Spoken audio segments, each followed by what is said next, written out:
Fala pessoal, sejam bem-vindos a mais uma aula para o melhor curso da certificação CEA. Eu sou o Prof. Renan Duarte e só lembrando vocês, quem quiser ter acesso ao curso completo, com as apostilas em PDF, todos os slides utilizados em aula, mais de 1.100 questões comentadas em vídeo, materiais de resumo direcionados para a revisão e um banco com questões que caem na prova da CEA, cliquem aqui no primeiro link na descrição ou nos comentários fixados para que vocês conheçam o curso completo. No mais, peço para vocês deixarem o like, se inscreverem aqui no canal e desejo a vocês uma excelente aula. Eu tenho também o risco de crédito, que é a possibilidade de descumprimento por parte do emissor das obrigações referentes ao pagamento de juros e do principal em um título de dívida. Então, por exemplo, eu tenho uma empresa aqui, ela vai lá e emite uma debênture. Tá? Essa debênture é um título de dívida e uma vez que o investidor ele compra a debênture, ele passa a ter, então, o direito de receber o que ele investiu. Se ele investiu aqui o valor de 100 mil reais nessa debênture e ele espera receber no vencimento o principal mais os juros, vamos supor que essa conta aqui vai dar 150 mil. Ele tem que receber isso daqui em 2 anos de volta. E aí, a empresa ela tem que fazer o pagamento do valor principal e dos juros. O risco de crédito é a possibilidade do descumprimento por parte do emissor, a empresa que emitiu a debênture, das obrigações referentes ao pagamento de juros, 50 mil reais, e do principal, 100 mil reais, em um título de dívida, tal como essa debênture. É o risco de calote, da empresa não fazer o pagamento do que ela tem para pagar. É possível, que a gente utilize de dados para entender quanto que é maior ou menor o risco de crédito entre diferentes empresas, pensando aqui no exemplo que eu coloquei, tá? Então, para facilitar a avaliação de investimento, há algumas empresas que se especializam em avaliar o risco de crédito de outras empresas, ou até mesmo de governos, saber qual que é o risco de crédito em relação a governos. Essas agências mais conhecidas são a Moody's Investor Service, a Standard Poor's e a Fitech Ratings. E elas vão nos dar, então, aqui escalas de risco de crédito. Então, por exemplo, eu tenho aqui as escalas, A Moody's, eu tenho o AAA, a Standard Poor's, o AAA maiúsculo, e a Fitech também, o AAA maiúsculo. A interpretação aqui é que uma empresa ou um país que receba a nota, aí tem que olhar para cada uma das agências, Mas vamos supor que a gente está considerando aqui da Standard Poor's. Ela foi lá e deu a nota de AA. Significa aqui que o risco de crédito ele é muito baixo. É de se esperar, então, que se o investidor colocar o dinheiro, ele vai receber o dinheiro dele de volta, porque a empresa ela tem uma alta qualidade de crédito. Como é que as agências de classificação de risco vão fazer essa avaliação? Bom, elas vão trabalhar aqui com os dados da empresa, dados financeiros, dados contábeis, histórico de pagamentos, elas vão fazer toda uma avaliação para dar essa nota aqui. E aí, conforme eu for baixando aqui na tabela, a qualidade de crédito ela vai diminuindo. Então, por exemplo, aqui para Moody's, AA1, AA2, AA3, já é alta qualidade, já não é altíssima. Então, se eu tenho uma empresa A que tem essa nota e uma empresa B, olhando aqui, a gente está considerando a Standard Poor's, e ela recebe, a empresa B, uma nota de A menos, significa que a empresa A ela tem um risco de crédito menor do que o da empresa B. E assim a gente vai indo, tá? Percebam que a gente vai reduzindo a nossa qualidade de crédito, e se a gente reduz a qualidade de crédito, a gente aumenta o risco de crédito. Aqui já fica uma qualidade média alta e baixo risco de crédito. Aqui já fica um risco de crédito moderado, Quando a gente começa nas notas B, a gente vai indo além. Aqui a gente já tem presença de elementos especulativos, sujeito ao risco de crédito substancial, e assim a gente vai indo até que a gente chega aqui, Nas notas que são muito ruins. Tanto é que a interpretação aqui que os créditos estão próximos à inadimplência ou já estão inadimplentes. Então, se eu tenho uma empresa aqui que ela recebe a nota de BB+, por exemplo, uma empresa C, ela recebe aqui a nota de BB+, é isso, É isso. Então, entre essas três empresas, aquela que eu tenho o menor risco de crédito e tenho a maior chance de reaver o valor principal e os juros, é na empresa A. A empresa C, ela já tem um risco de crédito maior. Então, é de se esperar que o retorno prometido pelo investimento da empresa C seja maior.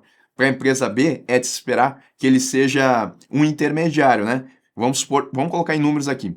Pensando nas debêntures de empresas, tá? A gente pode pensar aqui que a empresa A está pagando uma rentabilidade de 10% ao ano. A empresa B vai ter que pagar um pouco mais, porque o risco de crédito é maior, vai ter que pagar 11% ao ano. E a empresa C, como o risco ele é bem maior, ela vai ter que pagar aqui 13% ao ano. E assim por diante, né? Se eu estiver falando de uma empresa que está com a nota CC+, né, empresa D aqui, nota CC+, é de se esperar que a rentabilidade dela seja maior ainda, né? Altíssimo risco de crédito. Vai ter que pagar 18% ao ano para compensar esse risco todo que a gente está vendo. Tá? Então, as agências de classificação de risco, elas trazem essa escala aqui e que ajuda os investidores a entender qual que é o risco de crédito.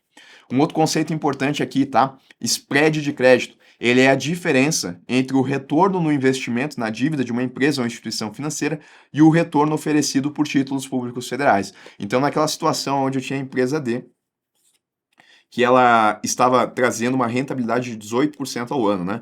Porque ela foi classificada aqui como um CC+. E o título público federal desse país, ele é de rentabilidade de 9% ao ano. O spread de crédito vai ser essa diferença aqui, entre 18%, que é o que a empresa está colocando, e o que a gente consegue com títulos públicos federais, que são considerados aqui como o menor risco de crédito, ou risco de crédito inexistente ou quase inexistente. É a opção de investimento onde a gente tem o menor risco de crédito no país. E o spread de crédito é o quanto a mais as empresas estão pagando em relação a esse ativo onde eu praticamente não tenho risco de crédito. Quanto maior o spread de crédito, mais as empresas estão pagando em relação aos títulos públicos federais. Aqui o spread ele é de 9%. Perfeito, né? Para aquela nossa empresa A, lembre, a empresa A que estava bem avaliada, né? A empresa A, ela tinha uma rentabilidade de 10%.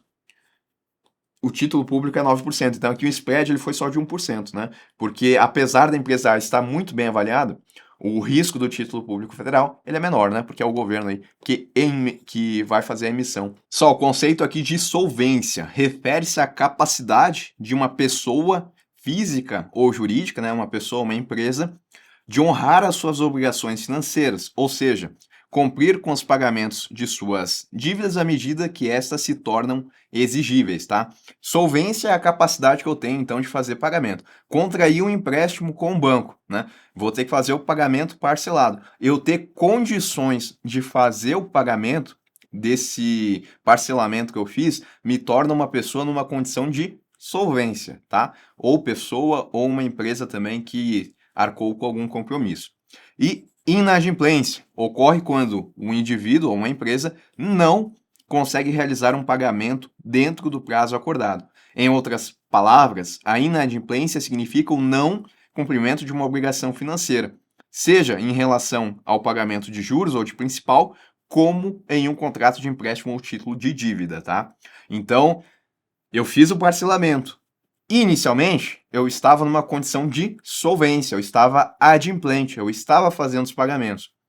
Mas aí surgiu alguns inconvenientes e eu não consegui pagar a parcela de determinado mês. Aí eu vou ficar inadimplente, porque eu não cumpri com o pagamento dentro do prazo acordado, tá?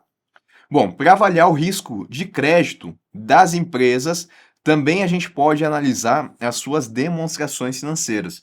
A gente, quando olha para o risco de crédito, a gente pode olhar a classificação das agências de risco, né, para entender qual que é o risco de crédito associado a determinada empresa, mas a gente também pode fazer uma análise olhando as demonstrações financeiras dessa empresa, que é, na essência, né, o que as agências de classificação de risco elas fazem. Bom, vamos lá fazer essa análise então. O que seria a alavancagem nesse contexto? Quanto mais alavancada uma empresa está, maior é a possibilidade de inadimplência, pois significa que ela está contraindo mais dívidas do que ela possui de capital próprio. Quando uma empresa está alavancada, significa que ela está pegando muito dinheiro emprestado, tá? E quanto mais alavancada, mais ela deve. Talvez o valor que ela esteja devendo seja superior ao seu capital, né, o que ela tem de capital. Aí ela está muito alavancada e a chance de inadimplência é maior. Endividamento. Se a empresa está contraindo muitos empréstimos e financiamentos, o seu nível de endividamento passa a aumentar, o que por consequência também aumenta o risco de crédito. Se ela está muito alavancada, né, ela vai estar aí com um endividamento muito alto. Ou, né, a gente pode olhar de outro jeito. Se ela está com um endividamento muito alto, ela está muito alavancada. A estrutura de capital, ela revela qual que é a participação de capital de terceiros e o capital próprio da empresa.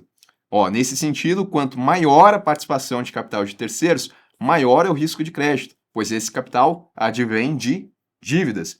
Então, né, na estrutura do capital da empresa, eu posso ter capital próprio ou de terceiros. Se essa empresa ela está com alto nível de endividamento, se ela está alavancada, eu vou ter uma proporção provavelmente maior de capital de terceiros do que de capital próprio. E isso, quando acontece, também leva aqui ao maior risco de crédito. Sobre a geração de caixa, tá? Quanto maior a geração de caixa, mais dinheiro está entrando na empresa, o que possibilita pagar suas dívidas de maneira mais fácil e, por consequência, isso daqui vai reduzir o risco de crédito. Se ela está gerando mais caixa, né, está entrando mais dinheiro, ela pode estar aqui numa situação de solvência, de conseguir honrar os seus compromissos. Mas, né, se for o contrário, se ela não estiver gerando caixa, e aí a gente volta naquela situação de ter um maior risco de crédito. Outros riscos aqui associados também, tá? Às empresas, associados aos investimentos. Risco operacional é a possibilidade de perdas resultantes de falhas, inadequações ou ineficiências em processos internos, pessoas, sistemas ou devido então a eventos externos. Eu posso ter uma perda, né, financeira por conta de uma ineficiência em um processo interno, né? Em um software que deixou de funcionar e fez eu ter prejuízos financeiros. Isso é risco operacional. Então, esse tipo de risco, ele é bastante abrangente, pode se manifestar de diversas formas. Desde um erro humano, é um erro interno, né? Na execução de uma operação financeira, até a falha em um sistema de TI que cause indisponibilidade de serviço.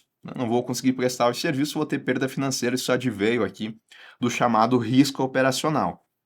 Risco de mercado pode ser definido como o risco de verificar perdas causadas pelos movimentos dos preços dos ativos no mercado, como a variação em preço de ações, por exemplo, né? Tem uma ação que ela hoje vale R$ 12, mas ela fica oscilando, né? Pode oscilar aqui para 12,10, estou ganhando dinheiro, mas também pode oscilar aqui a 11,90. Essa oscilação aqui, isso advém do chamado risco de mercado, que vai mudar aqui a precificação. Aqui eu usei uma ação, mas também pode ser de títulos de renda fixa também. Risco da taxa de juros é conhecido como a possibilidade de perda advinda da flutuação dos preços de títulos de renda fixa causada por alterações nas taxas de juros. Colocado de outra forma, tá? Em outras palavras, é quando o preço do ativo, o valor presente dos fluxos de caixas esperados, se altera devido a mudanças na taxa de desconto. Contrair, ou melhor, né, adquirir um título público que ele tem uma remuneração de 12% ao ano, tá? E aí, passados 6 meses, a taxa de juros, ela agora está em 15% ao ano. Quando eu for fazer, né, a marcação a mercado desse título aqui, quando eu considerar a nova taxa vigente, esse meu título aqui, ele já não é tão mais atrativo. E quando eu for fazer a marcação a mercado, eu posso ter uma perda financeira se eu vier aqui vender esse meu título, tá? Depende do prazo que se passou, depende do prazo de vencimento, depende da taxa de juros, o quanto que ela mudou também. Mas eu posso ter essa perda financeira. Risco de liquidez é o risco de ocorrência de perdas para o investidor quando da negociação de um ativo por um preço distante do seu preço justo. Comprei uma casa, né? Valor dela R$ 700 mil. Passou um ano, eu quero vender essa casa. O valor dela agora, valor de avaliação, né? Seria algo em torno de R$ 750 mil. Mas aí eu tento vender e não consigo encontrar compradores que estão dispostos a comprar essa casa, devido à localização, devido ao preço, devido à economia, podem ser diversos fatores. Eu não estou conseguindo vender, né? Então eu não consigo transformar esse imóvel em dinheiro. E isso é um problema de liquidez. E além disso, pode ser que eu se eu estiver realmente precisando do dinheiro, pode ser que eu venha a baixar o valor do preço dessa casa. 750, eu tento por 700, ninguém comprou. 650, ninguém comprou. 600, vai chegar uma hora, né, que eu estou baixando tanto o preço que mesmo as pessoas não interessadas, inicialmente, elas podem querer comprar essa casa, porque o desconto está muito grande. Só que olha só, eu estou vendendo, estou me forçando a baixar o preço, além do valor de avaliação, para conseguir transformar isso em dinheiro. Então eu estou negociando a um preço distante do seu preço justo. Isso é o problema aqui de risco de liquidez. Eu até consigo fazer a conversão em dinheiro, mas eu estou distante do meu preço justo. Duas situações, né? Eu consigo distante do preço justo ou nem consigo. Risco de liquidez. Risco cambial é relacionado com as oscilações observadas na cotação de moedas estrangeiras em termos da moeda local, tá? Eu posso ter um contrato de câmbio, né, que eu estou confiando ali que a relação de câmbio entre o Brasil e os Estados Unidos, né, se a gente pensar real e dólar, ela vai ficar da seguinte forma: $1 para cada R$ 5, tá?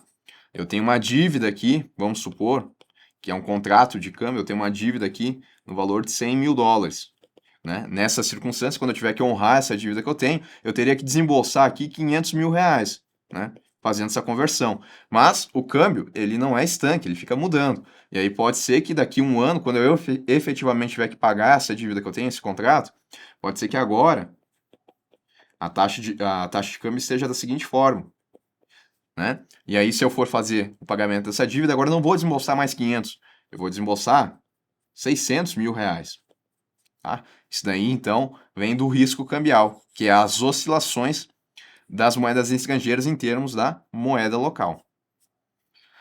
E o risco país?